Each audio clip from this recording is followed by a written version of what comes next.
सीटों पर चुनाव लड़िएगा? लगभग पार होता है, उतनी सीटों पर लड़ेंगे।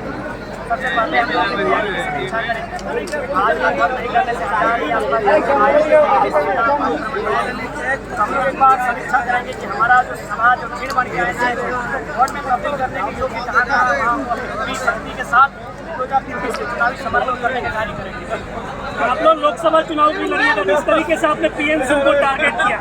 झारखंड में 12 सांसद है, 14 सांसद, उसमें पीएम सिंह को सबसे ज्यादा टारगेट कर रहे हैं। आप जो है धनबाद से चुनाव लड़ने की तैयारी कर रहे हैं? नहीं, एक्चुअली है सबसे पहले as a human PM Singh बहुत अच्छे इंसान है, उनके पास काफ़ी अच्छी जानकारी है, अच्छा राजनीति का तजुर्बा है। लेकिन एज ए सांसद उनसे शिकायत पूरे धनबाद को है। यहाँ का हवाई अड्डा देवघर, यहाँ का अस्पताल देवघर, यहाँ की सारी योजनाएं देवघर, ऊपर से जब 60-40 की नीति का समर्थन करने गए युवाओं को डांट फटकार के भगाया गया। तो as a human PM Singh को हम प्रणाम करते हैं, हम चायु में काफ़ी बड़े हैं, लेकिन एक प्रतिनिधि होने के नाते उनसे शिकायतें हैं। उसी शिकायत को हम यहाँ दर्शा रहे थे कि जो लोग गूंगे बहरे बन चुके हैं, जो हमारे हित में बात नहीं कर सकते हैं, 24 में लोकसभा विधानसभा का सपना देखना छोड़े। 24 में जयराम धनबाद लोकसभा से चुनाव लड़ेंगे? देखिए, जनता तय करेगी। मैंने पहले कहा हम लोग सपा वाले लीडर नहीं बनेंगे, जनता जहाँ से बुलाएगी हम लोग वहाँ से आएंगे। जयराम जी आपके 2.5 घंटे के पूरे अभिभाषण में आपने सिर्फ धनबाद का जिक्र किया है। क्या 14 लोकसभा में आप चुनाव नहीं लड़ेंगे या सिर्फ धनबाद ही आपका फोकस रहेगा? देखिए, इनडायरेक्ट रूप से हमने सभी लोकसभा सभी विधानसभाओं को संदेश दे दिया है और लगभग हम लोग हर जगह उदाहरण देते हैं।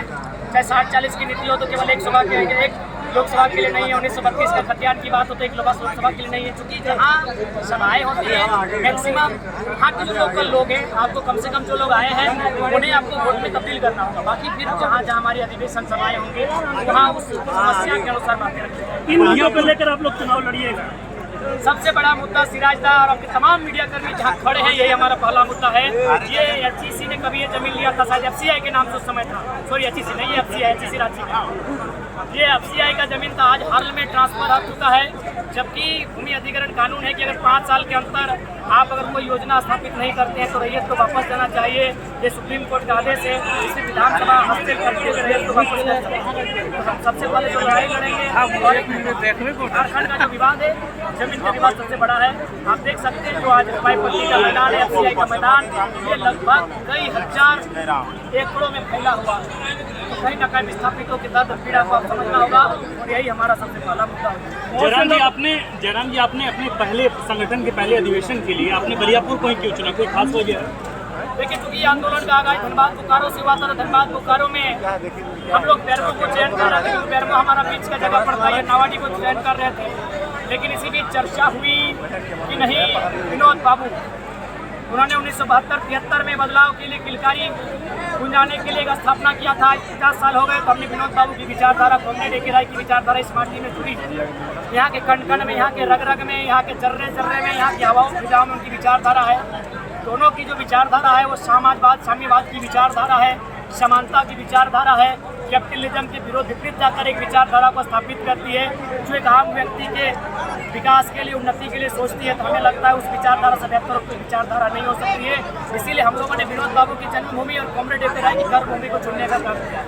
बहुत से लोग आप पे ये आरोप लगा रहे हैं कि आप जो है भाषा हथियार के नाम पे राजनीति, मतलब आपने शुरुआत किया और अब राजनीति में उतरना आपका मेन मकसद था? जी नहीं, मेन मकसद ना था, न कभी है, न कभी रहेगा। अभी भी समय है। यदि गवर्नमेंट हम लोग को कमजोर करना चाहे तो अगले जो 17 आयों से पारित कर दे, हम लोग खुद कमजोर हो जाएंगे, गवर्नमेंट सारा श्रेय ले लेगी। इसलिए ऐसी कोई मकसद नहीं है। आज जितने भी लोग हमारे साथ हैं सभी पढ़ने वाले नौजवान हैं, दर्द को समझते हैं, 60-40 की पीड़ा को समझते हैं, नौकरियों को बेचने की पीड़ा को समझते हैं, हमारी ज़मीनों को गलत तरीके से अधिग्रहण करने की पीड़ा को समझते हैं। इसलिए आज पॉलिटिक्स के दौर करने का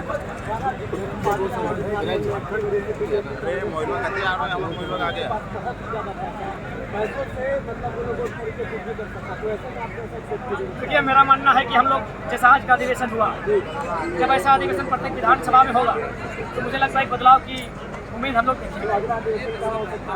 चर्चाएं चल रही है, राजधानी में होगी या तो फिर कोल्हान के क्षेत्र में होगी या फिर पलामू प्रमंडल में होगी, क्योंकि पलामू प्रमंडल भोकाल टीवी का घर है। भोकाल तो खूब मचाते हैं, लेकिन पलामू प्रमंडल में हम लोग भोकाल नहीं मचा पाए हैं, इसीलिए हम लोग पलामू प्रमंडल की दिशा में बढ़ेंगे। जयराम जनता बोल रही है, जयराम यहाँ की जनता बोल रही है सीएम के रूप में देखना चाहते हैं।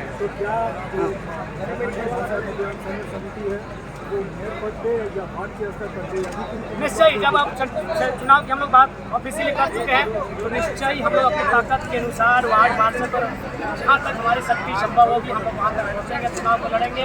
आपका यहाँ की जनता बोल रही है कि सीएम के रूप में देखना चाहते हैं और टाइगर को अगला सीएम है, तो आप लोग लोकसभा में क्यों ऐसा तैयारी कर रहे हैं? लोकसभा हमारा वार्ड पक्ष है और चूंकि हमारा तो नियम है कि मुख्यमंत्री रहे या प्रधानमंत्री रहे कोई बिना लड़े भी बन सकते हैं। तो लोकसभा हम लोग इसलिए